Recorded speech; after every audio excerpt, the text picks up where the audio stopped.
let's go ahead and start with our second story of the day. Last week, the big story, of course, was the big brother bill. No, not the big beautiful bill, which they want you to call it, but the big brother bill is what it should more accurately be called. This bill passed and was signed on July 4th, so-called Independence Day in the United States, which is what Trump had been demanding and telling his people he wanted to happen. He succeeded.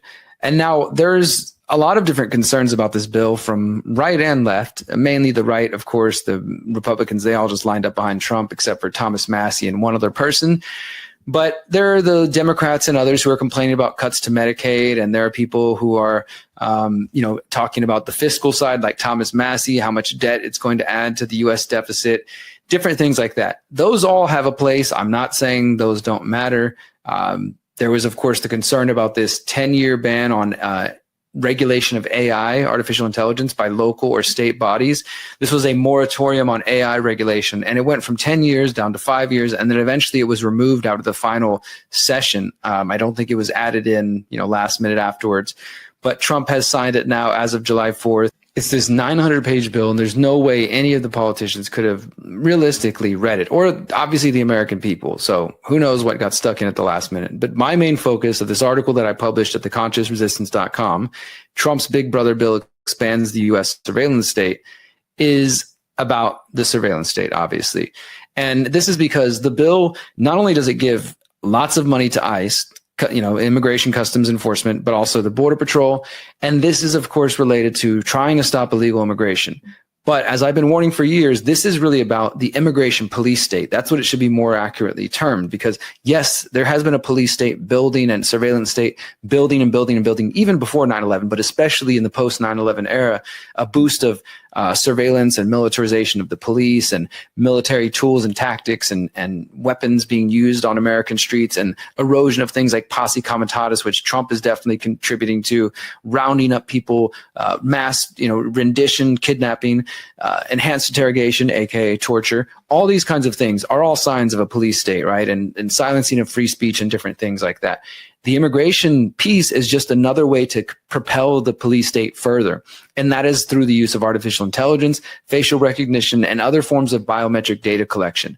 I've been warning about this for years, that is one of the ways they were going to bring in the police state. Not the only way. Obviously, they use things like COVID, and there's potential for climate narratives and stuff like that. But that this is definitely one big aspect. And under Trump, it's the main way he's bringing it in, because in the way the sort of problem reaction solution works, the left goes extremely crazy and has basically no policy or horrible policies on immigration and other areas. So the immigration situation is allowed to fester. Immigration becomes weaponized, and people are encouraged to come and funded to come, including some violent actors, but not everybody. Most of them, generally speaking, are just trying to have a better life. They're encouraged to come. This creates a reaction, a reaction that the planners, the predator class, knew would happen in the home domestic population, which is to start to say, hey, these people are taking our jobs, or they're causing crime, or the demographics are changing, where, the country's not as light-skinned as it once was, perhaps. Things like that. And this reaction is also expected. And then what do? They declare, here, we have the solution. How about we militarize the border? How about we take due process? How about we start rounding up people in alligator Alcatrazes, essentially, containment camps, internment camps, if not complete concentration camps yet. And that is where the whole thing is headed. So this bill greatly advances that. I mean, I wrote about this. Also, Biometric Update, which is a great website, wrote that the bill would, quote, codify a vision of the national security state where biometric surveillance, AI, and immigration enforcement converge at an unprecedented scale. So the bill, which is actually called the One Big Beautiful Bill Act, if you can believe it, it gives more than $175 billion, $175 billion, not to, take care of the poor on the streets, or to fix your local roads, or to, modernize infrastructure, or something more useful that the government's stolen money could go towards instead of this. $175 billion just for 2025. And then after that, there's more. So the 30 billion of this is going to go towards digital modernization efforts, including AI and biometric surveillance. Everything has to become digitized, and especially immigration enforcement. ICE is going to receive $2.5 billion specifically for artificial intelligence systems, biometric data collection, and digital case tracking. Under the heading U.S. Customs and Border Protection Technology, Vetting Activities, and Other Efforts to Enhance Security, the bill gives $637 million for the deployment of technology relating to the biometric entry and exit system under Section 7208 of the Intelligence Reform and Terrorism Prevention Act of 2004. So think about that. This bill is giving money to fulfill something that was stuck in a random section of a bill passed in 2004. 3 years after 9/11, in the 9/11, war on terror, insanity, paranoia, where they could get anything they want, like they can now again, but they could get anything they want by saying it was related to terrorism. The excuses changed. Now it's about immigration. But so 20 something years ago, George Bush helped pass a law that has a section 7208 that called for the deployment of technology relating to biometric entry and exit system. And 20 years later, Trump is completing that with $637 million specifically going to that for the Border Patrol. This section also states that the funds may only be used for the, quote, procurement and deployment of surveillance towers after they have been tested and accepted by the U.S. Border Patrol. So you're going to see towers, surveillance towers along the border with facial recognition cameras on them, probably armed guards and things like that. It's a great vision for America. The mention of biometric entry and exit system and surveillance towers is perfectly in line with the long-term plans of the U.S. government and Donald Trump during his first administration. I've been telling you guys since 2016 that the issue of immigration would be used to divide the masses and help usher in the final stages of the American police state. And this is, of course, Trump has been calling for an entry and exit, a biometric entry and exit system. We're going to have it by land, by air, by sea. This is a clip you've probably seen around. I know Ryan shared it a bunch. Whitney has as well. It's in this article. And I go on here from further to just provide more examples. I mean, I've been reporting on this, guys, like since 2015, 2016, when Trump first showed up on the scenes. And it's not just my feelings, my guesses. This is based on the reports that have been building that it seems like a lot of people have ignored. 2017, the Border Patrol announces a plan to scan the faces of all flyers exiting the U.S. This is the traveler verification system using facial recognition for all people exiting the U.S., including Americans. That happened under Trump. The American Civil Liberties Union warned about the dangers of this facial recognition program. It continued on.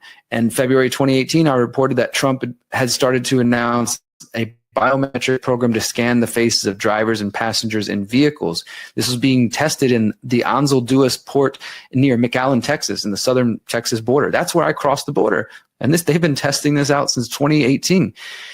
Researchers said that facial recognition technology would be capable of identifying the driver, front passengers, and passengers riding in the back. That was 7 years ago. And, it continues on. As I say here, in the post 9/11 area, the expansion of surveillance and police state has been passed like a baton from Republican George W. Bush to Democrat Barack Obama, back to MAGA Republican Donald Trump, and on to Joe Biden.